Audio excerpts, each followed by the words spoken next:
Just a couple of guys, a couple of microphones, and a heck of a lot of know. It's Football on the Know with Jim and Joe.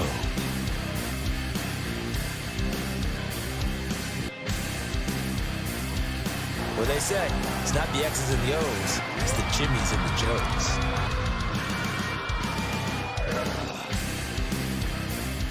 All right, what's going on, everybody? Welcome to another episode of Football on the Know. We are live from 605, Restaurant 605 here at 605 New Scotland Avenue in Albany. It's our home away from home here now this season. I am alongside here with Mr. Joe DeCapita. What's going on, Noodles? Welcome back for another edition of Football on the Know Show. This is a very special edition because we are doing the pregame for the Giants and the Eagles, as you can see below.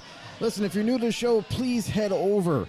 You can meet with us right here, right now. 605 New Scotland Avenue in Albany, New York. Come down, have some great food, enjoy the game. It's going to be a blast. There's already a ton of people here right now. It is packed. I mean, it is so packed that they were taking reservations. Yeah, for this. The shot with our everybody's fisheye in camera. here having a good time, enjoying some good laughs, good fun, great food. Yeah, absolutely. If you're new and you want to check this out a little bit more often, become a know-it-all. Become very interactive with us. Listen, we're the best interactive NFL talk show you're ever going to find. So help us prove that. Drop some comments. Come right in. Head over to YouTube. Subscribe to us, Football on the Know Show. Hit that notification bell. Let you guys know when we go live. You can also follow us at FB_Know on Twitter and anywhere you get your podcasts. That's right. Spotify, iTunes, you name it. It's there. And we are also doing at halftime of the Giants-Eagles game. We are doing a jersey giveaway. There it is right there. We've got a Saquon Barkley jersey right Barkley here that in we're the going to be house. giving away tonight here at halftime, so come on That's down. right. Hey, come on down. You have to be present to win it. Sorry, you can't comment down below and say, hey, I'm in.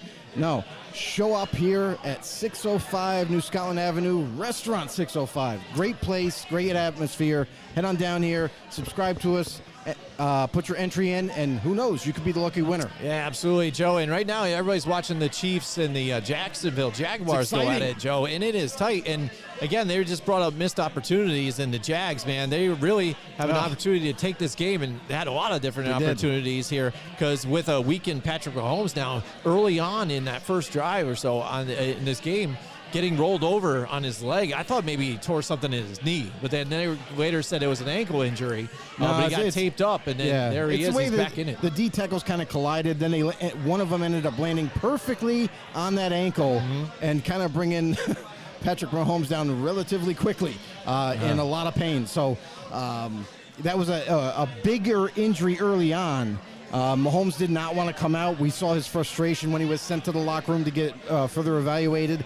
And, but he keeps fighting. He fought to come back in. He got wrapped up, came back in. And so far, I mean, the Chiefs did enough to get this win.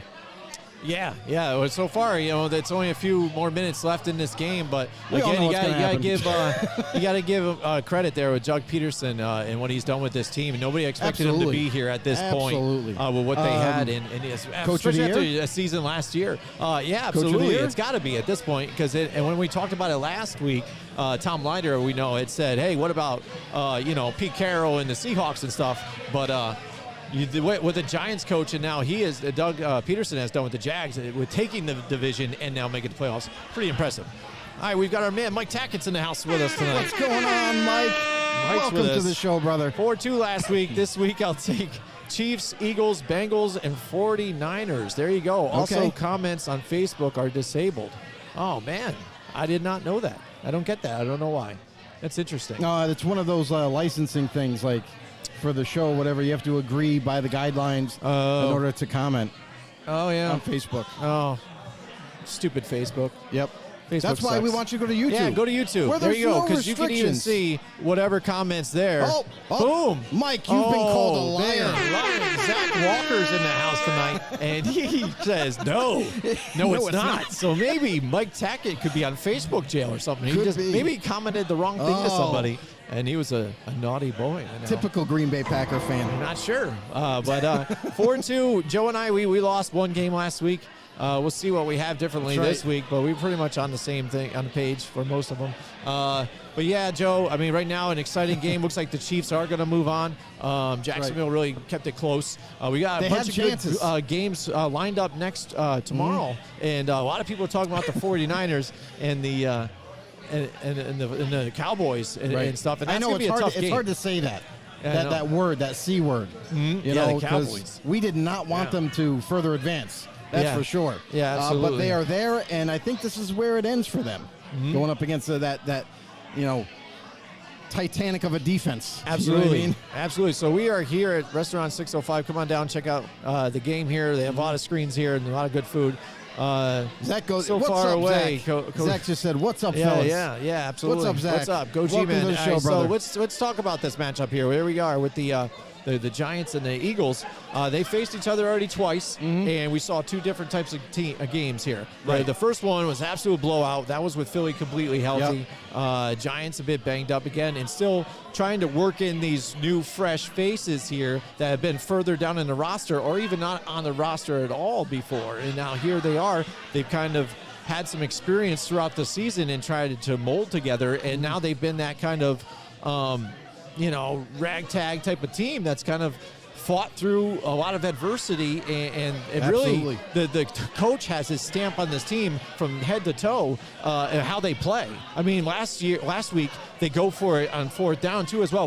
Pick up that fourth down and really end up sealing the game for them, and that's big for a game like this, that they have to play a division rival, because even in the second time that they played towards the end of the season, it was a lot closer, and they only put in their backups that time. Yeah, and there's two different stories to those games.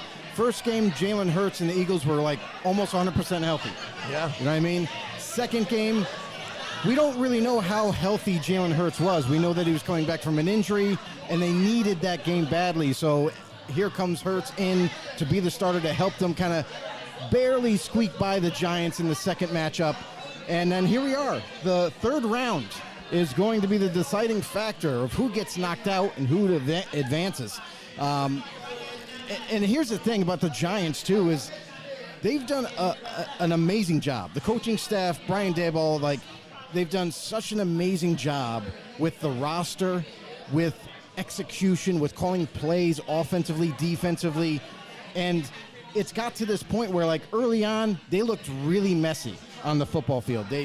Nothing was clicking. Everything was a little off. The plays were hit or miss. And obviously, laundry list of injuries like you guys had. So now we're into the playoff realm. And now it looks like the Giants are playing better than they ever have been this whole entire season. They are solid. They are on the same page. They are executing the plays. And they are doing what's necessary to win football games. Run the football and throw when you have to. They're not asking too much of Daniel Jones. In fact, what Daboll has managed to do with Daniel Jones, nobody before him has been able to do. And that's figure out what he does best, and let's create an offense that he's going to thrive in. So they're utilizing his legs, they're utilizing his throwing arm, and it's making him a better quarterback right into this game. So I'm excited for this matchup. I think this is going to be a hell of a matchup for the third time coming. Both teams know exactly who they're facing. There's no surprises, unless we see maybe a trick play or two. But overall, I feel like this is going to be just one of those kind of black and blue matchups where it's going to be close. It's going to be low scoring. It's going to be a lot of back and forth. But in the end, someone's going to be victorious. Oh, yeah. Well, you would hope, yeah, because, again, the way the playoffs set up, somebody needs to advance, right? You can't have any ties in this one. And you brought it up, too. I think a key factor for this and the New York Giants is Daniel Jones needs to play like he's been playing. You want to see him utilize his legs and get the running going. Right. There was a few planned runs last week that didn't work out so well. But, again, it's just even him staying in the pocket, which he's been able to, feel the pressure and know when to go and take off running. Because it has been noted that you could see that even Evan Neal has had some issues here in pass protection on that side. And that's a dangerous spot for losing some of that protection. But But Daniel Jones, again, when it's not down the field, he feels it, takes off. He's not afraid to take off running, and it's been a positive thing for them. You know, you take a look at the stat line that he's had when it's been positive for him the last couple weeks. 200 yards rush or 200 yards passing, roughly 70 to 100 yards running, and a couple touchdowns thrown is a perfect type of game for Daniel Jones. So that's what you want to hope to see against this tough Philly defense here, though, tonight. But hey, I think the Giants, if they get the running game going, it would be a positive thing for them because Saquon Barkley, he's hungry. He wanted to get some yardage last week and get involved, and they kind of mixed it up between the two running backs. But really, they went heavy in the pass game last week, but it was effective. And it was nice to see as a Giants fan, as I've watched them for the past couple, 10 years now, not really be much of an offense, but be able to. I felt that I was confident that after the team scored, they were still able to drive down the field and score back to get back into this. You know what I'm saying? Yeah, absolutely. And that's the thing with this Giants team. We've seen them progressively get better throughout the year. Listen, the last couple of weeks that they've played, their offense looks like what it was supposed to be week one. Like everybody's on the same page. Like it's so good to see the Giants from where they came from to now, and the fact that they had so many doubters. Like so many. Like everybody doubted the Giants. Even Giants fans doubted the Giants. You know what I mean? Like nobody anticipated them to be able to push into the season, grind it out, and then at the very end, not only make the playoffs, but they got a legitimate shot to keep moving forward.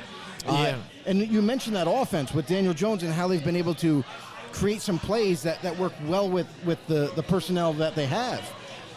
Daniel Jones, this is the offense he was meant to play in this whole time. Yeah. Since he's been drafted, and nobody figured it out but Brian Daboll. And you mentioned Saquon Barkley, got to get the running game, but that is what their offense is. Their offense is, we got to keep running the ball no matter if it's Saquon doing it or Daniel doing it. That's how we're going to win games.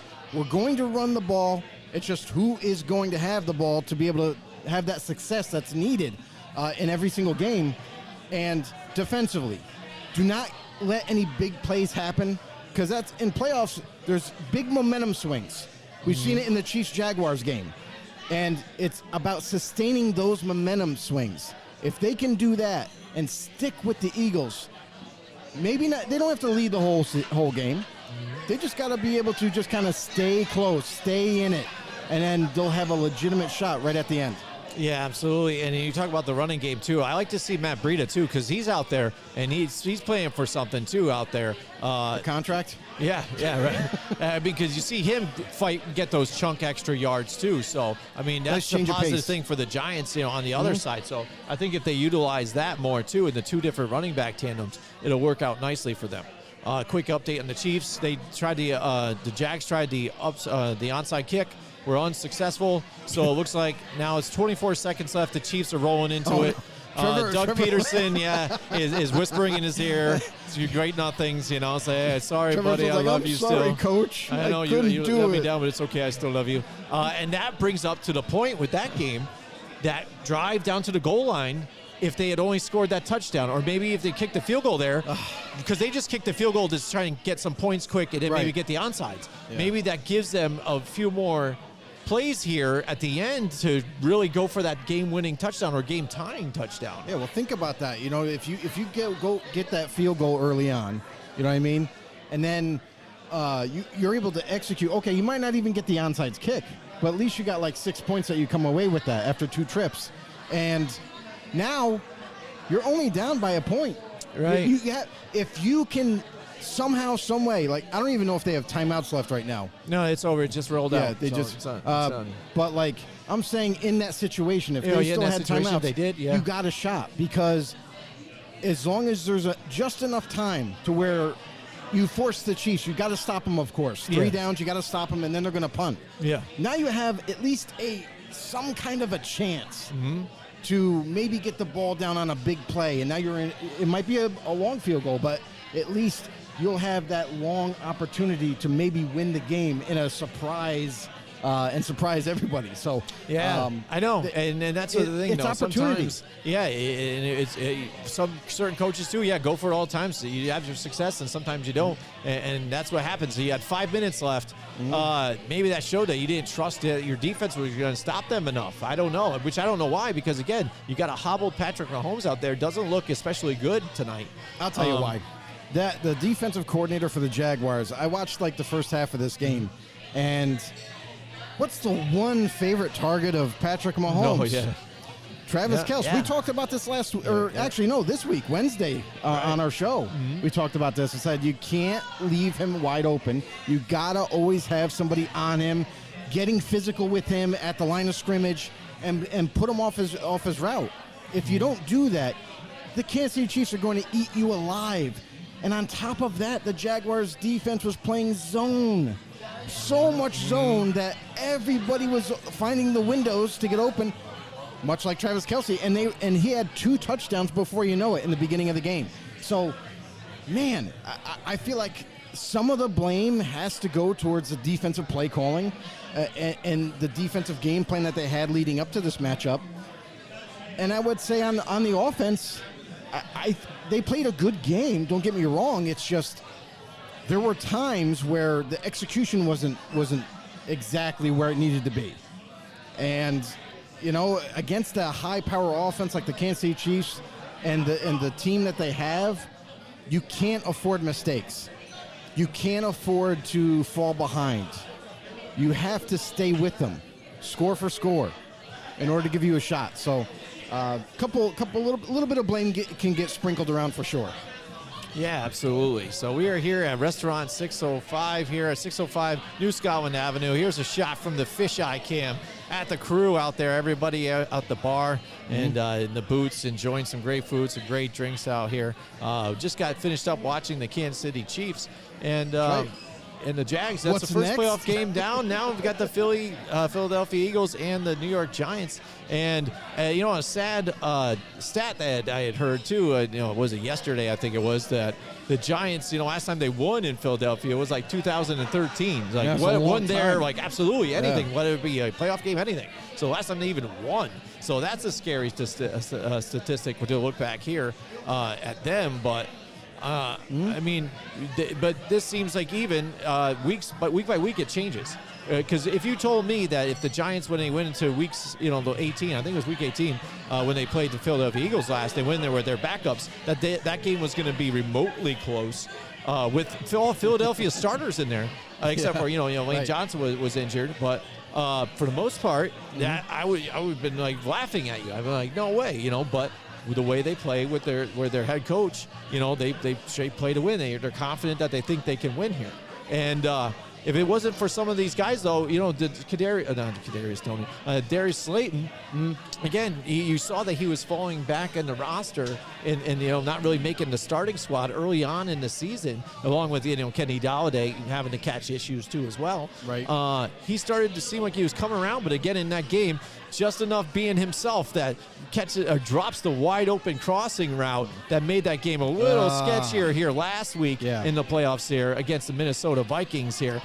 So let's hope that Darius Slayton can fix those issues and maybe he's ready to play this week and feels bad about what he almost did. And I know he did during the game.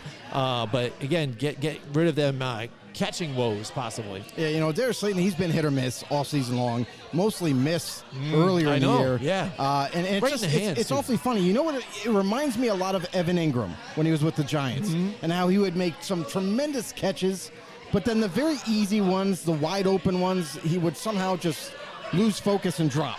And that's kind of what I see in Slayton. I feel like his concentration and focus is not always there as a wide receiver, and that's why you see those mishaps from time to time. One bit of good news that the Giants will have coming into this matchup, though, is that the linebacker Azeez Ojulari is going to be active. A lot of people thought he might be inactive for this game, but he is going to be ready to go in this big-time matchup that is the Giants and Eagles. Yeah, that's good. Again, and he's been banged up back and forth throughout the season. I'm like, we didn't see most of him, actually, not even back to forth. Over most of the season, he's been gone. Yeah, you know? he's been gone, yeah. It's sad because he comes back for a playoff game, and within that game, he's injured again. And what the funny thing is, too, the way this team is, and how we've kind of grown to know some of these guys as starters now. You know, Isaiah Hodgins. I mean, how about that story here with what he's been able to do for the offense, and the fact that he got banged up a little bit in that last game, and throughout the week was limited in practice. That, as a fan, I'm almost worried now. Whoever would have thought that would be worried? Oh no, this guy needs to play. About a guy that wasn't even on the squad before. You know? No, and that's the thing is, there are really good football players that are available, that are out there, but they never get noticed half the time. Actually, 90% of the time, 95% of the time. So, I mean, think about all the athletes that are out there that are available, that maybe they went to college and then that was as far as it went. And, you know, guys like Kurt Warner, you know what I mean? The legend that is the Hall of Famer Kurt Warner, who was bagging groceries at one point through college and everything. And then all of a sudden he gets a phone call and he gets a tryout, and boom, before you know it, he's a Hall of Famer in the NFL. So, like, there are guys out there, there are athletes out there that can do the job. They just need that opportunity. So a guy like Hodgins, a guy like Richie James, guys that have really come on for the Giants in the receiving core that they didn't even have. I mean, this whole season, let's face it, the Giants didn't have any receivers. These guys that we now know their names and who they are is because they've gotten their opportunities and they've taken it and ran with it. You know, they've executed. Hodgins, Richie James, making the critical catches at times, getting the tough yards, getting first downs for the team to keep going. Like, these are all things. And now that everyone knows who they are, listen, just because they're not a big name, they can still do what they got to do to get the win. So for the Giants, it's keep feeding them. Feed them, run the football like you were mentioning earlier in the show, and that can be your formula to perhaps win this matchup. Yeah, let's talk about the defense real quick, too, with the Giants and what they've been doing. They've been living and dying by the blitz in here, the way Wink Martindale has been played. And it's funny now, too, is there's actually getting – people are taking interviews with him and Kafka, too, as well, on the offensive side, too, what these guys have been able to do. Which is funny to me. And it's funny that it's worked this way for him because, again, what do you do sometimes with some of the personnel that you have? If you're limited, take the guys that you do have that are good even on that front, and you pressure the daylights out of them, and hopefully you get to them, and that way your corners don't have to lock up so long, because that's where you're kind of weak right now. You're at the corner, but the safety's position, especially with getting Landon Collins as a veteran back over there to help out, it's been a real nice addition. Pass rush is a corner's best friend. So and the best thing to do for defense is if you're able to just rush forward, and you can get that pressure, you can get. Maybe you can get a couple of sacks and maybe a fumble or something like that. If you can get that pressure with just four down linemen, that is a huge win for the defense. And that's something that the Giants hope to do going up against the Eagles. But we know that Wink Martindale loves to blitz. Absolutely loves to blitz. By the way, shout out to Paul Matty out there. Sorry I left you hanging so long, Paul? buddy. Welcome to the show, brother. Yeah, he says, what's up from Playa Linda Beach, Florida? Absolutely, out there in Florida. Playa Linda. He just probably finished up watching the Chiefs game and everything. Speaking of Florida, I'm going to be down there Monday. Yeah, that's awesome. Monday then, so that's I'm taking awesome. off Monday. I'm going down south of Florida. Nice, awesome. Visiting family, just chilling. Yeah, we're gonna see what I can do. Cool, awesome. Maybe you'll see Paul Matty down there. Maybe make us a couple side trips. Maybe what I'm saying. I don't know where Playa Linda Beach is about. I think we asked him before, but yeah, he just got wrapped up probably watching the Jags in the Chiefs play. I mean, he's a Jags fan, so supports them. So it's things for them to get knocked out right there. But again, they're one of those teams that weren't exactly supposed to be here either. But what a performance by them, a way to just put it to the Chiefs, and almost had them where the Chiefs are vulnerable right now. And that's the thing about this playoffs. When you look at all these teams now, you got the NFC East it's the NFC East against the 49ers basically now in the NFC. And then the AFC, with the way the Bengals and the Bills have been playing, really, there's a lot of question marks here with the way these guys, the offenses were running, at least with last week's performances that they had. And it seemed like the Chiefs were kind of poised, like, oh, man, we're going to maybe roll some of these MFers, right? But Patrick Mahomes dinged up now. And what a difference there when Chad Henne came in. He was able to get them to drive down there and score, but still, again, you'd rather have Patrick Mahomes in there, to help out. I mean, absolutely. You want your starting quarterback there. You know what I mean? You want him to be able to run the offense because everybody, listen, when your starting quarterback is not in the lineup, something changes. Yeah. It's not a complete letdown, but there's some lack of confidence with the players now. Now, hey, we're still going to, do what we can for you. To the backup, but at the same time, you're like, you're not Mahomes. Yeah, and it's not like that game was even, like they're running away with it, or else I thought they would have maybe kept him out a little further. The Jags really put the pressure on, so he had to come back. I think, they were to help forced out to play him just to move on. Paul Matty says he's 49 miles east of Orlando. Oh, that's so not far. No, not too bad at all. I got to take a trip down to Florida. I haven't been on a trip, actually, for a real vacation in a long time. You can tell see how pale I am. Yeah, my brother lives in Port Richey. Tan right there. Something's going on. And my parents have a house in Titusville. On the East Coast. My brother lives on the West Coast. There you go. Well, sorry, guys. We didn't pick one. But, yeah, so we're talking Giants and Eagles tonight. Come on down to Restaurant 605 here, giving away a jersey here. A lot of people chilling here to watch the first games. Now we're here to cheer on the football Giants here, unless you're an Eagles fan here, but I don't think that'd be a good idea to come here right now with so many Giants fans here. But don't let them fool you. They do encourage everybody. All do. Football fans are welcome here at Restaurant 605. Come on down, enjoy the game. Maybe do a little bit of bantering if you're an Eagles fan with the Giants fans. It'll be fun. Just don't play darts because the dartball is behind us. I don't want to get that is shot in the eye. inoperable. You are not allowed to play darts because I like my round head and I don't want any holes in it or anything. Yeah, absolutely. Paul May says he lives in Titusville. Oh, no shit! No Check kidding. that out, Joe. Bang, bang, bang, bang. Oh man, maybe it's meant to be, brother. There you go. It might be bourbon, meant to there be. You go. So it might be Joe and Paul with Bourbon Show. Yeah, maybe we'll check. Hey, if you guys can meet up on that Wednesday, maybe we'll go to you guys. On Wednesday night, Cody and I will go to you on Titusville in Florida. Absolutely. So we talked a lot about the Giants and their side of the ball. Now let's go to the Philadelphia Eagles and what they've done. This season has been a remarkable season for them, but tremendous. You see what happens when you have weapons. I mean, look at what they did in the offseason, that trade on draft night for A.J. Brown. I mean, when I was at juniors, people lit it. It was crazy. It was going like, wow, can't it just happen? Look at the Titans. And look at what happened with the Titans now. Right. Where are they? Yeah. They're a former playoff team, and then they're not even nowhere around the playoffs right now. Right. And look at the difference it makes. Jalen Hurts getting some more weapons around him. It doesn't put so much pressure on some of the other receivers there, Smith and Rieger, and so you're able to get that offense going, but then also they were able to run the ball more